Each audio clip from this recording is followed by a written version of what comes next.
Hi friends, நம்ம எம்கார்ஸ்க்கு புதிய வர வந்திருக்கோண்டி இனோவாவில் ஹை கிராஸ் வேரியண்ட் பார்க்குறோம். ஷோரூம்லேயே புக் பண்ணால் 3லேருந்து 6 மாதம் ஆகிற வண்டி நம்ம ஆஃபீஸில் இப்போ அவைலபிளாக இருக்குது.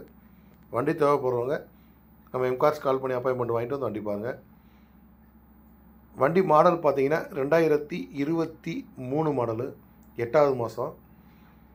வண்டி கிலோமீட்டர் என்ன இருக்குது பார்த்தீங்கன்னா வெறும் 5900 கிலோமீட்டர் தான் வண்டி ஓடி இருக்குது. வண்டியில் ஆல்ட்ரேஷன் சொல்லி பார்த்தீங்கன்னா பிச்சை எடுத்துருக்கோம். நம்ம லக்ஸஸ் கிட்டு, பம்பரு, சப்பு, 360 கேமரா, எக்ஸ்ட்ரா ஃபிட்டிங் ஒருத்தே கிட்டத்தட்ட 4 to 5 lakhs வரைக்கும் இருக்குது. அலாய் பார்த்தீங்கன்னா சேஞ்ச் பண்ணியிருக்கோம், ஃபுட் டெஸ்ட் போட்டிருக்கோம். எக்ஸ்ட்ரா ஃபிட்டிங் நீங்கள் எந்த ஒரு செலவு பண்ண தேவையில்லை. வண்டி அப்படியே எடுத்திங்கன்னா ரோட்டில் போனேன் தேரில் போன மாதிரி ரோடே உங்களை வேடிக்கை பார்க்க அந்தளவுக்கு இருக்கும். ஃப்ரெண்ட்ஸ், மிஸ் பண்ணிடாதீங்க. வண்டி தேவைப்படுறவங்க நமக்கு எம்கார்ஸ் கால் பண்ணி அப்பாயின்மெண்ட் வாங்கிட்டு வண்டி பாருங்கள். வண்டி இந்த எம்கார்ஸ்க்கு இந்த வண்டியில் ப்ரைஸ் கோட் பண்ணியிருக்க ப்ரைஸ் பார்த்தீங்கன்னா 25 லட்ச ரூபா கோட் பண்ணியிருக்கோம். ப்ரைஸ் நெகோசியபிள் தான். நேரில் வந்து வண்டி பாருங்கள், எந்த அளவுக்கு பெஸ்ட்டு ப்ரைஸாக கொடுக்க முடியுமோ அந்தளவுக்கு கொடுக்கலாம். வண்டி பார்த்துருப்பீங்க, ஷோரூம்லே இந்த வண்டி ஸ்டாக் கண்டிப்பாக இருக்காது. விசாரித்து பாருங்கள் ஃப்ரெண்ட்ஸ், வந்து பாருங்கள். Thank you, welcome.